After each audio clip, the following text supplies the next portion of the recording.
I'm here at the Movila booth with this lovely cow here, a cow costume. Kate Schlarf from Movila, tell us your story. We're a project management platform that's based for MSPs. We have AI-driven project automation. A lot of MSPs, actually, we had MSPs come to us to make this integration. They were really struggling with duplicate entry. They were trying to use other systems, get Gantt charts and all those nice views a project manager needs. And they were struggling with entering time in their project tool, entering it in ConnectWise, and it was disconnected. They were charging wrong. So we actually, through those MSPs coming to us, built our first integration with ConnectWise a couple years ago. And now we have 3 different integrations, Halo, Autotask, and ConnectWise. We work with a lot of MSPs to boost project profitability. Mm-hmm. Okay, we're hitting on a hot vein here because for any of you watching my posts recently, we've been doing a lot of work with Dan Martell's Buy Back Your Time book, trying to write SOPs, standard operating procedures, and then train teammates to follow the procedures so that we can have highly efficient, repeatable tasks.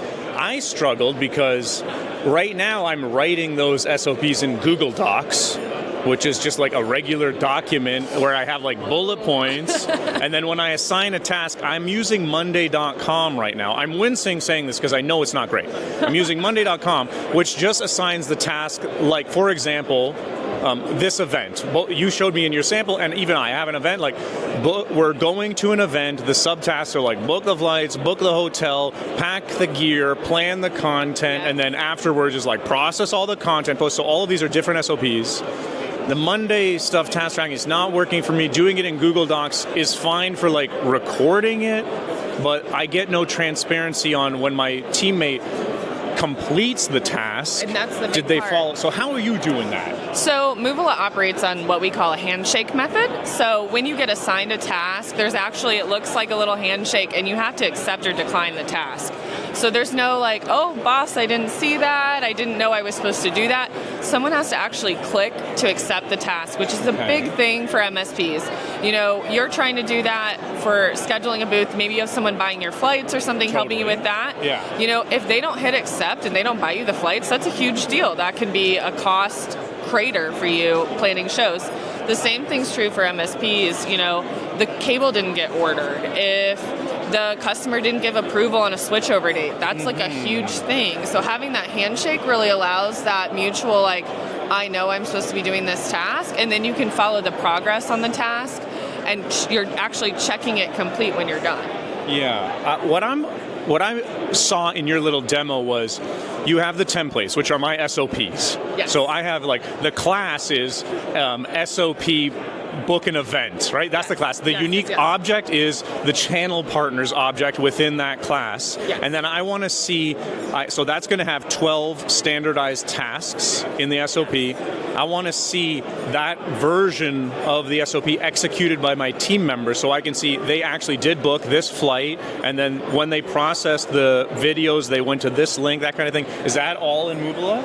Yeah, so we actually really are proud of our critical path view, which is a network diagram for MSPs. So you can actually see all the different things. So in some of those, other things may rely on the first thing getting done. So for example, editing your videos before you can post them, about going to the event. We use that diagram to kind of show, so that goes back to that handshake agreement and checking off your tasks. It's actually going to notify you when the tasks that your tasks are relying on get done first. So it all kind of flows together, and the basis of that is the templates. And that's a huge thing we have really worked really hard on. We've worked with coaches in the industry.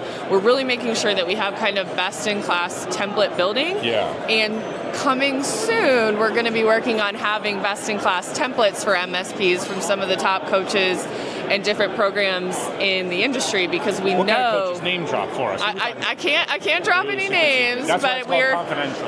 Yeah, we gotta be. I see the huge value in that too, because that's the time saving. That's the time saving part, is having the procedures written out so that you can say to your teammates, "Here's the procedure. There's no unknowns here. We've done this before. We've made clients happy with this process before.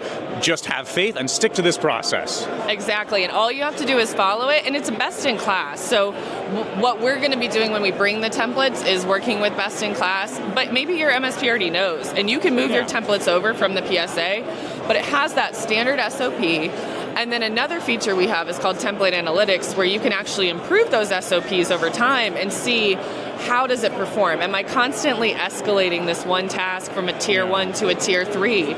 You know, that's a higher labor rate. And that all goes back into your profitability and stuff, how you bill your projects, how efficient you are in your projects. Do things take 6 hours when you're estimating 2? Mm-hmm. And the better you can get at that, the higher your margins are on your projects, because your project should always be a decent margin area. Some people use them as a loss leader, and we say no to that. Sure. You should definitely be using projects for and at least track it. I mean, that's the big thing about this documentation. Documentation is like, it's a dirty word as a burden that you got to write stuff down, but this is the only way that you can learn to improve. Exactly. I was eavesdropping at your booth yesterday when a MSP was here talking about how they are managing projects right now. They're doing it in Microsoft Project and Microsoft Planner. Yeah. As everyone knows, there's a Microsoft product for everything. You just don't know that it exists. So talk us through what their life was and the growing pains that they're going through. So a lot of the issues that we have with MSPs who come from a Microsoft platform is the disconnect and honestly the dustiness. Microsoft Project hasn't really gotten a major update since like the 90s. There's not a ton of big changes coming. They're not using a lot of AI. It may work a little bit with Copilot, but it's not connected to the rest of your systems. And so MSPs who come to us, they get a lot of those similar features, the Gantt charts, the work plans they want, but then they also get that critical path diagram. And then they have that connected data, which is really like the core of running your business more efficiently. So your billable hours are going back into your PSA. Your billable milestones are going back. So you're knowing when all the work's done so that you can charge them for that next milestone.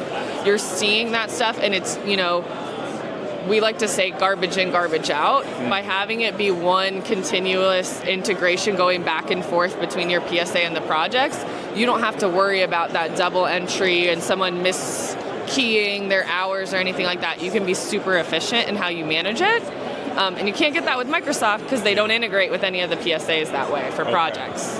What are the other before experiences that you see the Movila clients transitioning from? One of my favorite ones, I've been talking about it a lot at this show because there's a lot of sales engineers here, is improving their scoping and quoting. So we're not a scoping tool per se, but a lot of people will use those project templates we talked about, those SOPs, to actually take their best-in-class templates and they'll string them together for even a custom project, and then they'll put that in the contract or the SOW with their customers, and it'll show all the milestones, it'll show who owns what. We can even, with that template, forecast out end dates if you know who's going to be working on the different categories of labor. So you can be super efficient in your quoting to a customer of a project, and it also speeds you up with those templates. So we had one customer go from 6 weeks trying to talk to people on custom stuff, consult with different engineers on every single project. Mm-hmm. Now that they have standard SOPs, they can get one done and fully approved in 2 weeks, sometimes less. Sure. And then every time you go through it and then you realize we forgot to ask about these questions, then you can add it to the template so the next time you don't forget. That's a big thing a lot of project managers forget to do, especially we see in this space, a lot of people worked help desk or they were a dispatcher and they move over. We like to coach them on doing kind of after the project recap of what went well, what went wrong, what do we need to change in the SOP now, what have we learned, and that goes back to that template analytics. So you can just do a recap, even if you're not using a tool like ours. If you're a new MSP just getting into projects, do a recap after every project. Right. Where would someone write it right now? Let's say it's a smaller MSP. What tool are they using right now to capture this process? And then they're doing Kanban stuff? Is that the normal procedure? So we find a lot of people doing stuff in Excel. Okay. Or they're number one technology for every business.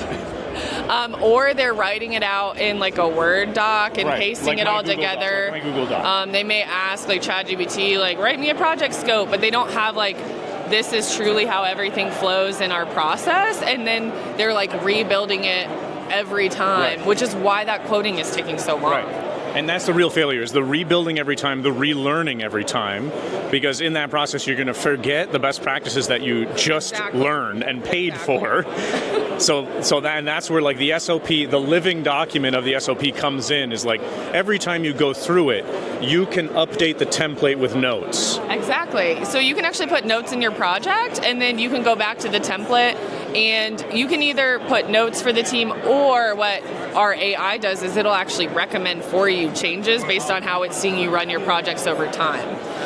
But yes, definitely you can put in notes while the project's running, but also at the end, so that people can go back and see how like this firewall installation went this way last time, read the end notes, improve next time they do it. Okay. All right.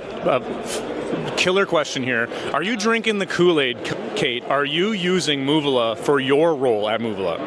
We do. So I'm actually the head of marketing at Movula, and we use it on our marketing team. We run all of our webinars. We actually, as you mentioned, run all of our events. So We're in a template right now. We are. We are in the middle of a template. We are in the phase of actual event. We're at the event.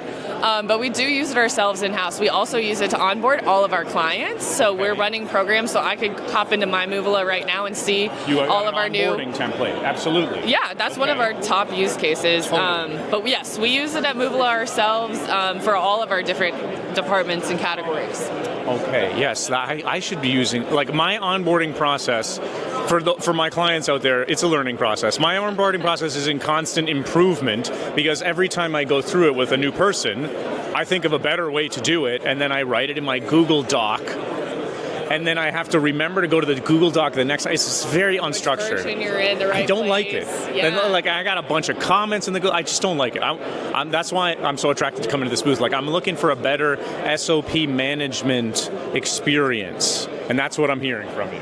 Yep, if you can build it into a template and kind of keep consistency with how you use those templates, be it onboarding, planning events, if you're an MSP, cloud migration, data prep for AI, all the different things, we see every kind of project, you can use Movula. With the MSPs that you're working with, which departments are you, like, who are they? What are they putting into Movula? Is it the whole business, or is it just like, is it the technician work? Is it the marketing work? What do you see? So we predominantly work with professional services. So if you run projects, a lot of times it's in your professional services arm. But some people do it as part of their monthly managed services contract. They get so many project hours. But by and far, professional services, if you have projects, it makes a lot of sense. But we've gotten other interests. Some people are wanting to use it for like CMMC work.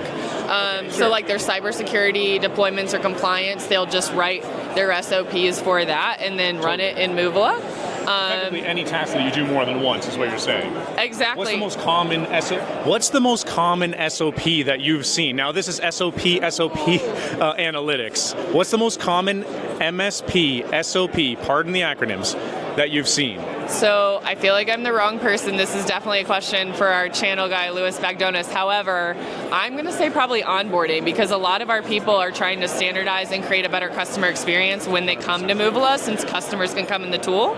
So they're actually, a lot of them are using an onboarding template of some kind. But that's just like the start. They're obviously doing all kinds of other stuff. I see a lot of like firewall things and stuff like that. But I would say, regardless of the type of MSP you are, you're onboarding your new clients and trying to create that experience. Sure. So those are very common templates. Yeah, and often especially for the small MSP, this is like the euphoria of closing the deal has just peaked, and then the reality that you're on day zero of the next part of the sales process, keeping them happy every day, has sinks in, and then they think, well, how do we get these people onboarded quickly? Because the recent client now wants to be onboarded very quickly because they just spent the money.